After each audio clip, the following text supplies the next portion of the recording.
중국이 10년 동안 자신했습니다. F-20도 잡는다. F-35도 탐지한다. 그 말을 믿고 수조 원을 쏟아부은 나라가 있었습니다. 그런데 정작 공습이 시작된 새벽 레이더는 아무것도 보지 못했습니다. 단 한 발도 쏘지 못했습니다. 그리고 그 순간 아무도 예상하지 못한 나라가 중동 방공 시장의 중심에 떠올랐습니다. 대체 무슨 일이 있었던 걸까요? 그 전에 잠깐 구독과 좋아요는 더 좋은 영상을 만드는 큰 힘이 됩니다. 중동 군사 시장에는 오랫동안 이상한 소문이 돌고 있었습니다. 저는 그 소문을 처음 접했을 때 솔직히 크게 신경 쓰지 않았죠. 군사 분야에서 근거 없는 과장은 늘 있는 일이니까요. 어느 나라든 자국 무기를 팔기 위해 수치를 부풀리고 실전 검증도 안 된 성능을 마치 사실처럼 홍보하는 일은 비일비재합니다. 그래서 처음에는 그냥 흘려들었습니다. 그런데 이번 소문은 좀 달랐습니다. 중국 방공망은 다르다. 이 한 문장이 중동 무기 시장 전체를 뒤흔들어 놓고 있었습니다. 중국은 단순히 성능이 좋다는 수준이 아니라 아예 미국의 스텔스기를 잡을 수 있다고 주장했죠. F-22도 탐지한다고 했습니다. F-35도 잡는다고 했습니다. 심지어 250km 밖에서 스텔스 항공기를 포착할 수 있다고까지 했습니다. 말만 들으면 세계 최강 방공 시스템이 따로 없을 지경이었습니다. 그 주장의 중심에 있는 무기가 바로 HQ-9B였습니다. 중국이 개발한 장거리 지대공 방공 시스템입니다. 중국어로 풀면 붉은 깃발이라는 뜻을 가진 무기죠. 중국은 이것을 두고 미국의 패트리어트보다 강력하다고 직접 비교하며 홍보했습니다. 국제 무기 박람회마다 이 시스템을 전면에 내세웠고 각종 탐지 데이터와 요격 시뮬레이션 결과를 공개하며 잠재 구매국들을 설득해 나갔습니다. 저는 그 홍보 자료들을 직접 검토한 적이 있습니다. 솔직히 말하면 수치만 놓고 보면 꽤 그럴듯해 보였습니다. 탐지 범위, 요격 가능 고도, 초기 반응 속도 모두 인상적인 숫자들이었습니다. 서류상으로는 분명 강력한 무기처럼 보였죠. 하지만 항상 같은 의문이 머릿속을 맴돌았습니다. 과연 실전에서도 똑같이 작동할까? 그 질문에 확실한 답을 내릴 수 있는 사람은 아무도 없었습니다. HQ-9B가 실제 전장에서 제대로 검증된 전례가 없었기 때문입니다. 시뮬레이션은 어디까지나 시뮬레이션이고 실험실은 전쟁터가 아닙니다. 전쟁은 통제된 환경이 아닌 혼돈 속에서 벌어지는 것이니까요. 그럼에도 불구하고 그 무기를 굳게 믿은 나라가 있었습니다. 바로 이란이었습니다. 이란은 오랫동안 서방의 경제 제재와 국제적 고립 속에서 독자적인 방위 역량을 키워야 했습니다. 러시아와 중국, 이 두 나라만이 이란에 무기를 공급할 수 있는 사실상 유일한 파트너였죠. 선택지가 좁으면 좁을수록 사람은 믿고 싶은 것을 믿게 됩니다. 이란 입장에서 HQ-9B는 단순한 무기 시스템이 아니었습니다. 미국과 이스라엘의 공습으로부터 자국의 하늘을 지킬 수 있다는 희망 그 자체였으니까요. 이란 군 내부에서는 이런 말이 공공연하게 오갔습니다. 우리는 이제 미국의 스텔스도 막아낼 수 있다. 중국산 방공망을 배치하면서 이란은 적어도 하늘만큼은 자신들이 확실히 통제하고 있다고 믿었습니다. 그 믿음은 단순한 자신감이 아니라 군사 전략 전반에 스며든 확신이었습니다. 핵시설을 지키는 방패, 미사일 기지를 보호하는 울타리. 이란은 그 방패를 완전히 신뢰했습니다. 그리고 그 확신이 얼마나 치명적인 것이었는지 이란은 머지않아 직접 확인하게 됩니다. 이란이 HQ-9B를 단순히 한두 기 배치하는 수준으로 끝낸 게 아니었습니다. 저는 당시 수집된 위성 정보와 각종 군사 분석 보고서를 검토하면서 그 규모에 적지 않게 놀랐습니다. 이란은 그야말로 국가 전체의 방공망을 새로 짜겠다는 수준으로 대규모 재편에 나섰습니다. 계기는 분명했습니다. 전년도 전쟁이었습니다. 그 전쟁에서 이란은 자국 방공망의 약점을 뼈저리게 경험했습니다. 이스라엘의 공습이 이란 영토 깊숙이 파고들었고 일부 방공 포대는 제대로 반응조차 하지 못한 채 공격을 받았습니다. 군 수뇌부는 충격을 받았죠. 하늘을 잃으면 모든 것을 잃는다는 것을 이란은 그 전쟁에서 처음으로 실감했습니다. 그래서 이란은 결단을 내렸습니다. 러시아로부터 들여온 S-300 방공 시스템을 기반으로 중국산 장거리 레이더와 HQ-9B 미사일 포대를 추가 배치하기로 한 것입니다. 거기에 자체 개발한 이동형 방공 시스템까지 더해 다층 방어망을 구축하는 것이 목표였습니다. 핵시설 주변을 중심으로 수도 테헤란 외곽 그리고 주요 군사기지 인근에 집중 배치가 이루어졌습니다. 이란 군 관계자는 공식 석상에서 이렇게 말했습니다. 이제 우리의 하늘은 안전하다. 방어망 구축에 참여한 이란 공군 장성은 한 인터뷰에서 어떤 항공기도 어떤 미사일도 우리 방공망을 뚫을 수 없을 것이라고 했습니다. 자신감이 넘쳤습니다. 아니, 어쩌면 자신감이 넘쳐야만 했을 겁니다. 그토록 많은 돈을 쏟아붓고 그토록 많은 자원을 투입했으니까요. 저는 그 시기 이란 방공망 구성도를 처음 받아봤을 때 솔직히 인상 깊었습니다. 종이 위에서 보면 꽤 촘촘한 방어망이었거든요. 레이더 커버리지도 겹치고 미사일 포대도 입체적으로 배치되어 있었습니다. 방어 체계만 놓고 보면 중동 지역에서는 상당히 수준 높은 구성이었습니다. 하지만 방어망은 지도 위에서 싸우는 게 아닙니다. 전쟁은 늘 계획을 비웃으며 시작됩니다. 문제는 이란이 자국 방공망의 성능을 지나치게 믿은 나머지 적이 어떻게 그 방공망을 우회할지에 대한 고민이 부족했다는 겁니다. 중국산 레이더는 전통적인 항공기 탐지에는 최적화되어 있었지만 전자전 환경에서 얼마나 버텨낼 수 있는지는 실전 데이터가 없었습니다. HQ-9B도 마찬가지였습니다. 시험 발사에서의 성능과 실제 전장 환경은 전혀 다른 이야기입니다.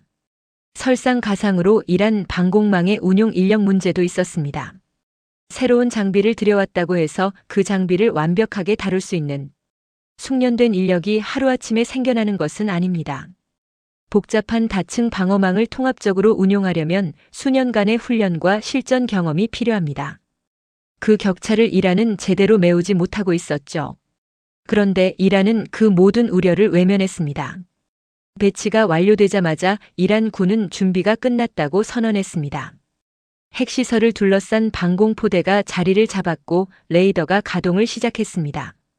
그리고 이란은 이제 어떤 공습도 막아낼 수 있다는 확신 속에서 일상으로 돌아갔습니다. 그 확신이 무너지는 데는 그리 오랜 시간이 걸리지 않았습니다. 저는 그날 밤의 기록을 처음 접했을 때 문장 하나하나를 천천히 다시 읽었습니다. 믿기지 않았기 때문입니다. 전쟁에서 방공망이 실패하는 경우는 있습니다. 하지만 이건 차원이 달랐습니다. 실패가 아니라 무반응이었으니까요. 그날은 이란 현지 시각으로 새벽 2시가 막 지난 시간이었습니다. 테헤란 외곽의 방공 레이더 기지는 평소와 다름없이 돌아가고 있었습니다. 화면에는 잡음 하나 없었습니다. 관제 요원들은 교대 근무를 이어가고 있었고 레이더 스크린은 깨끗했습니다. 이상 신호도 없었고 미확인 비행체도 없었습니다.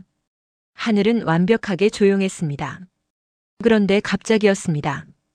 폭발이었습니다. 테헤란 남쪽 핵시설 인근에서 거대한 폭발음이 울렸습니다. 한 번이 아니었습니다. 두 번, 세 번 잇따라 터졌습니다. 지면이 흔들릴 정도의 충격파가 퍼져나갔고 불기둥이 하늘로 솟구쳤습니다. 인근 주민들은 잠에서 깨어났고 도심에서도 폭발음이 들렸다는 목격담이 쏟아졌습니다. 하지만 레이더 화면은 여전히 깨끗했습니다. 방공 관제센터에는 순식간에 혼돈이 찾아왔습니다. 요원들은 화면을 확인했습니다. 아무것도 없었습니다. 장비를 재점검했습니다. 이상이 없었습니다. 탐지된 항공기도 없었고 추적된 미사일도 없었습니다. 레이더는 정상 작동 중이라는 신호를 계속 내보내고 있었습니다. 그런데 밖에서는 폭발이 계속됐습니다. HQ-9B 포대는 단 한 발도 발사되지 않았습니다. 발사 명령을 내릴 수가 없었습니다. 목표물이 없었으니까요. 레이더가 아무것도 잡지 못한 상태에서 미사일을 쏘는 것은 불가능한 일이었습니다. 방공망은 눈을 뜨고 있었지만 아무것도 보지 못하고 있었습니다. 폭발은 약 20분 동안 이어졌습니다. 공습이 끝난 뒤에야 이란 방공 당국은 상황을 파악하기 시작했습니다. 하지만 그때는 이미 늦었습니다. 핵시설 인근의 주요 구조물 여러 곳이 타격을 받았고 일부 지역은 화재가 계속되고 있었습니다. 가장 충격적인 것은 따로 있었습니다. 공습이 끝난 뒤 이란 레이더가 포착한 신호가 딱 하나 있었는데 그것은 이미 임무를 마치고 돌아가는 항공기의 신호였습니다. 방공망은 공격이 시작될 때도 진행되는 동안에도 아무것도 탐지하지 못했습니다. 공격이 끝난 다음에야 겨우 무언가를 포착했죠. 저는 그 보고서를 읽으면서 등골이 서늘해지는 느낌을 받았습니다. 방공망이 있다는 것과 방공망이 작동한다는 것은 전혀 다른 이야기입니다. 이란은 최신 장비를 갖추고 있었고 다층 방어망을 구축했고 모든 준비가 완료됐다고 선언했습니다. 하지만 실전에서 그 방공망은 존재하지 않는 것이나 다름없었습니다. 수천억 원짜리 장비들이 아무 역할도 하지 못한 채 밤새 그 자리에 서 있었습니다. 테헤란의 새벽 하늘은 조용했습니다. 너무나 조용했습니다. 공습이 끝난 뒤 이란 군 내부에서는 즉각 조사가 시작됐습니다. 저는 그 과정에서 외부로 흘러나온 몇 가지 보고서 내용을 입수할 수 있었습니다. 공식 발표가 아닌 내부 평가 자료였습니다. 그리고 그 내용은 공개적으로 알려진 것보다 훨씬 더 충격적이었습니다. 요격 성공 건수는 단 한 건도 없었습니다. 격추된 항공기도 없었습니다. 레이더에 탐지된 목표물도 없었습니다. 숫자로 보면 완전한 실패였습니다. 그런데 더 문제인 것은 단순히 숫자가 아니었습니다. 방공망이 싸우다가 졌다면 그건 전투에서 진 것입니다. 하지만 이번은 싸움 자체가 시작되지 않았습니다. 방공망은 공격이 오고 있다는 사실조차 인지하지 못했습니다. 그렇다면 대체 무슨 일이 일어난 걸까요? 이스라엘과 미국은 이번 공습에 단순히 스텔스 전투기 한두 대를 보낸 게 아니었습니다. 훨씬 정교하고 복합적인 방식으로 작전을 설계했습니다. 먼저 전자전 항공기가 이란 레이더의 주파수를 교란했습니다. 레이더가 탐지 신호를 보내도 제대로 된 반사파가 돌아오지 않도록 전파 환경 자체를 뒤틀어버린 것입니다. 레이더는 작동하고 있었지만 실질적으로는 눈이 먼 상태였습니다. 거기에 더해 순항 미사일이 투입됐습니다. 순항 미사일은 고도를 극도로 낮추고 지형 지물을 따라 비행하며 접근합니다. 레이더 탐지 자체를 원천적으로 어렵게 만드는 방식이죠. 이미 전자전으로 레이더 기능이 저하된 상태에서 적어도 순항 미사일까지 들어오자 이란의 방공망은 그야말로 속수무책이었습니다. 이란 군 보고서에는 이런 내용이 담겨 있었습니다. HQ-9B 포대는 교전 준비 상태를 유지하고 있었으나 목표물 데이터가 입력되지 않아 발사 절차를 개시하지 못했다. 저는 이 문장을 읽고 잠시 멍해졌습니다. 발사할 준비는 되어 있었지만 쏠 대상을 찾지 못했다는 뜻입니다. 방어자 입장에서 이보다 더 무력한 상황이 있을까요? 총은 들고 있는데 적이 어디서 오는지 볼 수가 없는 상황이었습니다. 문제는 HQ-9B가 근본적으로 전통적인 위협 환경에 최적화된 무기라는 점이었습니다. 적 항공기가 레이더에 포착되고 좌표가 확인되고 요격 명령이 내려지는 순서로 작동합니다. 그런데 이번 공습은 그 첫 번째 단계, 즉 탐지 자체를 무력화해버렸습니다. 첫 단계가 무너지면 나머지 모든 절차는 의미가 없어집니다. 중국 방공망에 대한 기대는 한 가지 전제 위에 서 있었습니다. 레이더가 제대로 작동한다는 전제였습니다. 그 전제가 무너지는 순간 HQ-9B는 그냥 땅 위에 세워진 금속 덩어리에 불과했습니다. 이란은 수조 원을 들여 방공망을 구축했지만 정작 그 방공망이 버텨야 할 환경에서 완전히 무너졌습니다.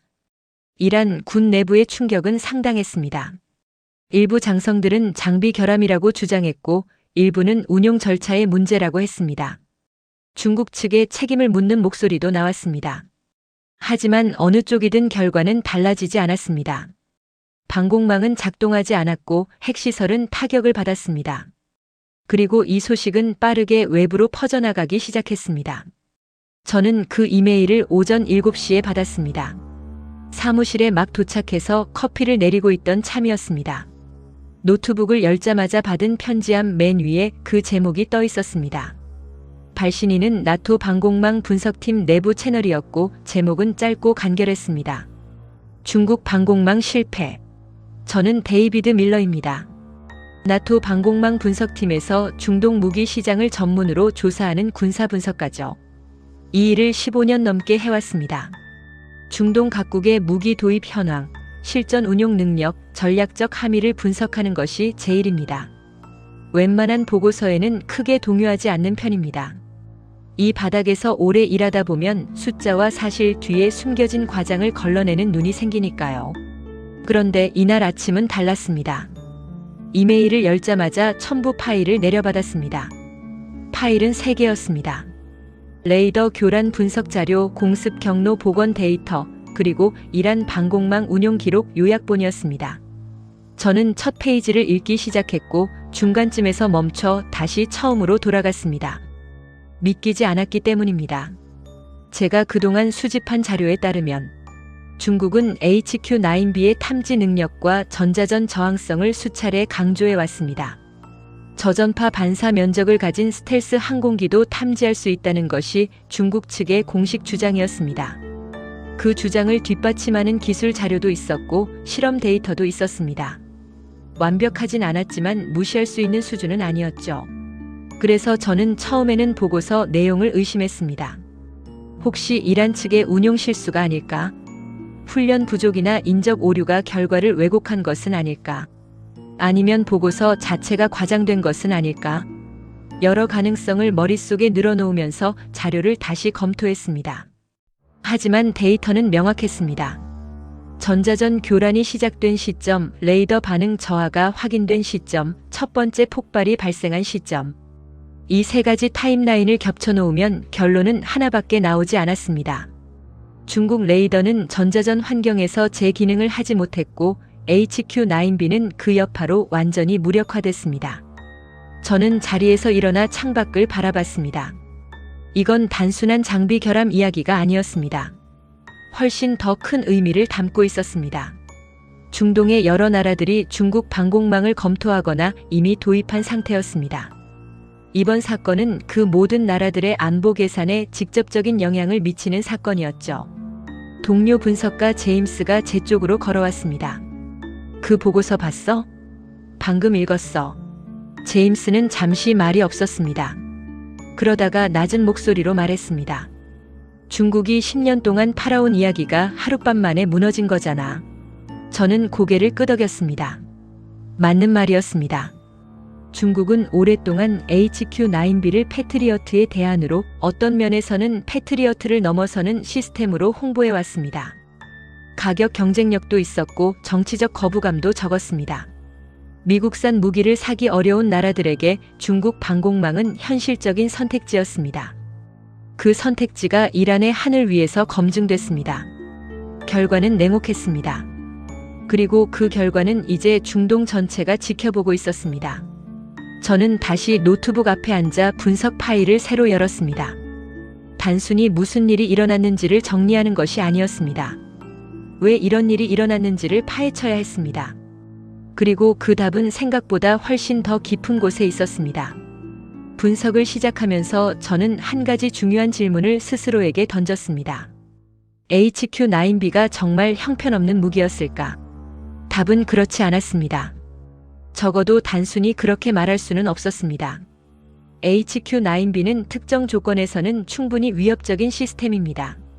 문제는 무기 자체가 아니었습니다. 문제는 전쟁의 방식이 이미 완전히 달라져 있었다는 것이었습니다. 저는 이번 공습의 구조를 처음부터 다시 분해했습니다. 이스라엘과 미국이 이번 작전에서 사용한 방식은 단순히 스텔스기 몇 대를 날려보내는 것이 아니었습니다. 전자전, 사이버전, 정보전, 위성 감시, 스텔스 공격. 이 5가지가 하나의 통합된 작전으로 동시에 움직였습니다. 각각의 요소가 따로 작동한 게 아니라 서로 맞물려 돌아가면서 방어 체계 전체를 무력화했습니다. 먼저 위성이 움직였습니다. 공습 며칠 전부터 이란의 레이더 운용 패턴, 주파수 대역, 교대 근무 시간표까지 정밀하게 수집됐습니다. 언제 어느 포대가 가장 취약한지, 레이더 커버리지에서 어느 방향이 상대적으로 약한지를 파악했습니다. 정보가 쌓이자 사이버전 팀이 이란 방공망 지휘 통신망의 침투를 시도했습니다. 통신이 완전히 끊기지는 않았지만 지연과 혼선이 발생했습니다. 지휘 체계가 흔들리기 시작한 것이죠. 그 다음이 전자전이었습니다. 전자전 항공기는 이란 레이더가 사용하는 주파수 대역을 정확히 파악하고 있었습니다. 강력한 재밍 신호를 쏘아 레이더 화면에 노이즈를 가득 채워놓았습니다. 레이더 요원 입장에서는 화면이 작동하고 있지만 실제로는 쓸모없는 잡음만 가득한 상황이었습니다. HQ-9B는 레이더 데이터를 받아야 작동하는데 레이더 자체가 무력화된 상황에서는 그냥 서 있는 발사대에 불과했습니다. 동료 제임스가 분석 회의 중에 이런 말을 했습니다. 활 시위를 자르면 아무리 좋은 활도 쓸모가 없어. HQ-9B한테 레이더는 바로 그 시위야. 정확한 비유였습니다. 중국 방공망은 레이더가 살아있을 때의 성능은 설계했지만 레이더가 죽었을 때의 대안은 설계하지 않았습니다. 전자전 환경에서 독립적으로 작동할 수 있는 보조 탐지 수단도 없었고 교란 상황에서 자동으로 주파수를 바꾸는 적응형 레이더 기능도 충분하지 않았습니다. 반면 이스라엘과 미국의 시스템은 달랐습니다. 저는 이 부분에서 전쟁의 본질이 바뀌었다는 것을 다시 한번 실감했습니다. 현대전은 더 이상 좋은 무기를 가진 쪽이 이기는 게 아닙니다. 좋은 무기를 전장에서 실제로 작동시킬 수 있는 시스템을 가진 쪽이 이깁니다. 정보를 수집하고 통신을 교란하고 사이버 공간에서 선제적으로 움직이고 그 위에 스텔스 타격을 얻는 이 전체 구조가 하나의 무기입니다. 이번 공습에서 이스라엘과 미국이 사용한 것은 전투기 한 기종이 아니었습니다. 수십 년에 걸쳐 쌓아온 통합 전쟁 시스템 그 자체였습니다. 한 군사 전문가는 사후 분석 보고서에서 이렇게 썼습니다. 이건 장비 문제가 아니라 전쟁 시스템의 차이다. 저도 같은 생각이었습니다. 이란이 HQ-9B 대신 패트리어트를 샀더라도 결과는 크게 다르지 않았을 가능성이 높습니다. 전자전 교란과 사이버 침투가 먼저 들어온 상황에서 단일 방공 시스템 하나로 이 모든 것을 막아내기는 구조적으로 어렵습니다. 결국 이번 사건이 드러낸 것은 명확했습니다. 무기 하나의 성능이 전쟁을 결정하는 시대는 이미 끝났습니다. 전쟁은 이제 시스템과 시스템이 싸우는 것입니다. 그리고 그 시스템 싸움에서 중국 방공망은 적어도 이번만큼은 완패했습니다. 저는 분석 보고서의 마지막 페이지를 닫으면서 한 가지 생각이 머릿속에 자리를 잡는 것을 느꼈습니다. 이 결과가 중동 무기 시장에 미칠 파장은 생각보다 훨씬 클 것이다. 그리고 그 파장은 이미 시작되고 있었습니다. 군사 무기 시장은 냉정합니다. 감정도 없고 의리도 없습니다. 어제까지 좋은 파트너였더라도 실전에서 검증에 실패하는 순간 시장은 등을 돌립니다. 저는 이 바닥에서 오래 일하면서 그 냉정함을 수도 없이 목격했습니다. 그리고 이번에도 예외는 없었습니다. 공습 이후 불과 며칠 사이에 분위기가 달라졌습니다. 중동 각국의 국방부 관계자들이 움직이기 시작했습니다. 겉으로는 조용했지만 물밑에서는 빠르게 재계산이 이루어지고 있었습니다. 저는 그 시기에 중동 방산 시장을 담당하는 여러 분석가들로부터 비슷한 내용의 연락을 받았습니다. 요지는 하나였습니다. 중국 방공망을 검토하던 나라들이 멈칫하고 있다. 사우디아라비아는 이미 패트리어트를 운용하고 있지만 추가 도입 논의 과정에서 중국 시스템과의 비교 검토를 진행 중이었습니다. 아랍에미리트도 마찬가지였습니다. 카타르와 이라크 역시 중국 방공망을 잠재적 도입 대상으로 올려두고 있었죠. 하지만 이번 사건 이후 그 논의들이 조용히 보류되거나 방향을 틀기 시작했습니다. 이유는 단순했습니다. 실전이 증명해버렸으니까요. 군사장비는 카탈로그로 사는 게 아닙니다. 실제 전장에서 어떻게 작동하는지가 전부입니다. 아무리 화려한 스펙시트를 들이밀어도 실전 검증 앞에서는 그냥 종이 한 장에 불과합니다. 이란의 하늘이 바로 그 검증 무대가 됐고 결과는 전 세계가 지켜봤습니다. 저는 그 시기에 중동의 한방산 전문 컨설턴트와 통화를 했습니다. 이름을 밝힐 수는 없는 인물이었지만 중동 여러 나라의 국방 조달 과정에 깊이 관여해 온 사람이었습니다. 그는 이렇게 말했습니다. 이번 사건 이후 중동 국방부 관계자들 사이에서 가장 많이 오가는 질문이 뭔지 알아? 우리가 산 무기 진짜 작동하는 거 맞아? 이게 첫 번째 질문이야. 그 말이 꽤 오래 머릿속에 남았습니다. 신뢰의 문제였습니다. 중국은 HQ-9B만 팔아온 게 아니었습니다. 중국 방공망 전체에 대한 신뢰, 중국 군사기술에 대한 신뢰를 함께 팔아왔습니다. 그 신뢰가 한 번의 실전에서 큰 타격을 받은 것입니다. 그런데 이 혼란 속에서 의회의 이름이 수면 위로 떠오르기 시작했습니다. 대한민국이었습니다. 처음에는 저도 의외라고 생각했습니다. 한국이 중동 방공 시장에서 주요 플레이어로 거론된다는 건 불과 몇 년 전만 해도 상상하기 어려운 일이었습니다. 그런데 분위기가 달라진 데는 이유가 있었습니다. 중동 국가들이 새로운 방공 시스템을 검토할 때 가장 먼저 보는 것은 실전 운용 가능성입니다. 미국산 패트리어트는 검증됐지만 가격이 비쌉니다. 정치적 조건도 따라옵니다. 미국과의 관계, 의회 승인, 운용 제한 등 구매 이후에도 복잡한 문제가 생길 수 있습니다. 중국산은 가격이 좋았지만 이번에 신뢰를 잃었습니다. 러시아산은 우크라이나 전쟁 이후 공급망 자체가 불안정합니다. 그 빈자리를 한국이 채울 수 있다는 이야기가 나오기 시작한 것입니다. 특히 주목받은 시스템이 있었습니다. 천궁2였습니다. 저는 천궁2에 대한 자료를 이전부터 갖고 있었지만 솔직히 그동안 크게 주목하지 않았습니다. 한국산 방공 시스템이 중동 시장에서 경쟁력을 가질 수 있다는 생각을 충분히 하지 못했던 겁니다. 하지만 데이터를 다시 들여다보기 시작하면서 생각이 바뀌었습니다. 천궁2는 이미 아랍에미리트에 수출된 실적이 있었습니다. 계약 규모도 작지 않았고 현지 운용 과정에서 특별한 문제가 보고되지 않았습니다. 실전 배치 경험이 있다는 것 자체가 이 시장에서는 대단한 자산입니다. 그리고 중동의 관계자들도 그것을 알고 있었습니다. 이번 사건을 계기로 한국 방산에 대한 문의가 눈에 띄게 늘었다는 이야기가 여러 경로를 통해 들려왔습니다. 단순한 관심 표명이 아니라 구체적인 사양 검토와 가격 문의까지 들어오고 있다는 것이었습니다. 중동 방공 시장의 판이 바뀌고 있었고 그 중심에 예상치 못한 나라가 서 있었습니다. 저는 천궁2 자료를 다시 처음부터 검토하기 시작했습니다. 단순한 호기심이 아니었습니다. 중동 여러 나라에서 구체적인 문의가 들어오고 있다는 보고가 잇따르는 상황에서 이 시스템이 과연 그 기대를 감당할 수 있는지를 제대로 파악해야 했습니다. 저는 자료를 펼치면서 한 가지 질문을 머릿속에 고정해뒀습니다. 천궁2는 정말 그 자리에 설 수 있는 시스템인가?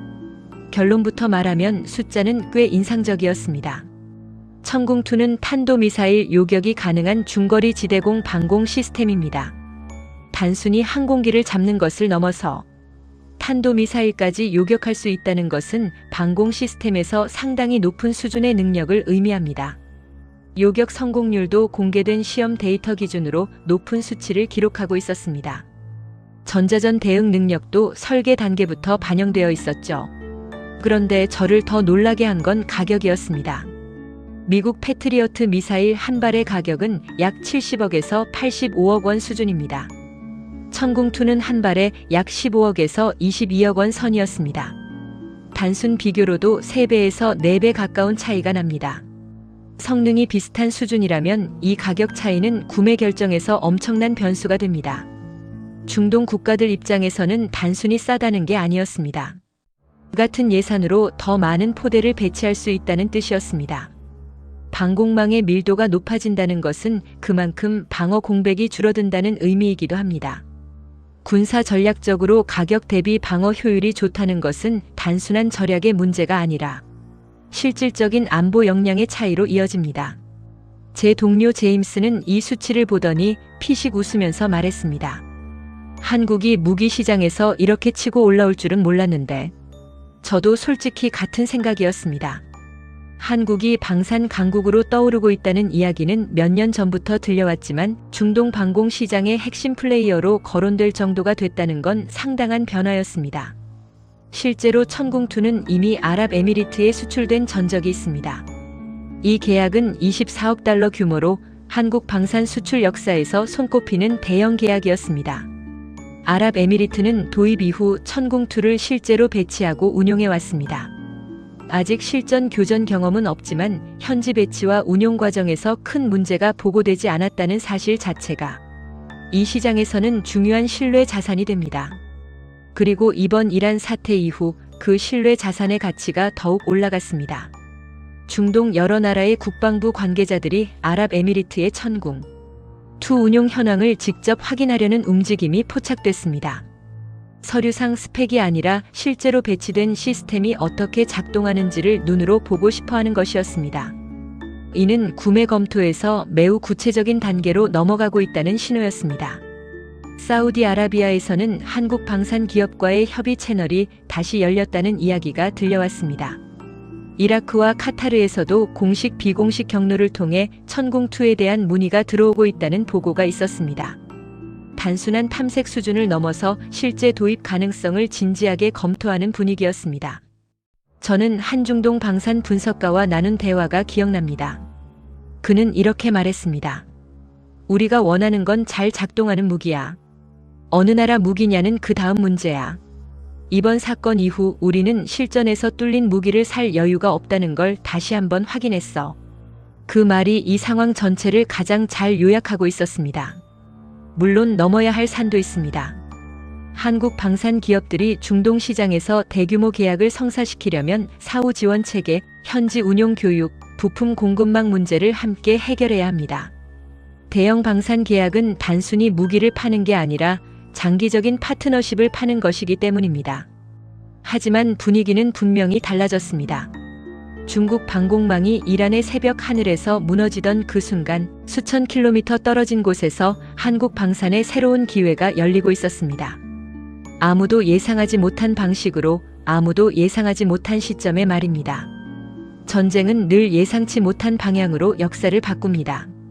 그리고 이번에는 그 변화의 수혜자가 대한민국이 될 수 있다는 이야기가 이제 더 이상 가능성이 아니라 현실로 다가오고 있었습니다. 중국이 10년 동안 팔아온 신뢰는 단 하룻밤 만에 무너졌습니다. 그리고 그 빈자리에 아무도 예상하지 못했던 대한민국이 서 있습니다.